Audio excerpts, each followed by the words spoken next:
Vasool likes వసూల్. Okay okay sir, అరగెట్టండి.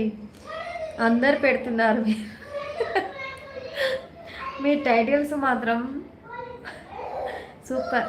మీరు busy busy మా అక్క, ఏదో అలా అలా. మీ టైటిల్స్ కానివ్వండి, మీ గురించి ఒక విషయం చెప్పాలి.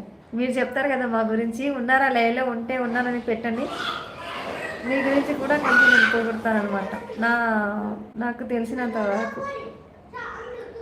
64 లైక్ అండి, సూపర్ అండి ఉమాశ్రీ గారు, థ్యాంక్ యూ సార్. మీరు ఒక లెక్చరర్, ఆ లెక్చరర్కి తగ్గట్టు ఒక్క మిస్టేక్ కూడా చేయకుండా, ఏ కామెంట్ అయినా ఎడిట్ చేయకుండా చాలా బాగా ఆలోచించి చాలా బాగా రాస్తారు సార్. ఇది నేను అబ్జర్వ్ చేసిన. నేను కొంచెం చిన్న కామెంట్కి కూడా ఎడిట్ చేస్తాను, అరే ఇలా పెట్టాలా వద్దా, ఇలా రాయాలా వద్దా. కానీ మీరు ఎంత పెద్ద కామెంట్ పెట్టినా కూడా చిన్న ఎడిటింగ్ అనేది మాత్రం చేయరు. మొత్తం ఏమనుకున్నారు, అది ఒక పేపర్ పైన రాసుకుంటారా, ఎలా రాసుకుంటారో తెలియదు కానీ చాలా బాగా రాస్తారు సార్. మీరు ఒక లెక్చరర్ అని నేను ఆ కామెంట్స్లో చూశాను.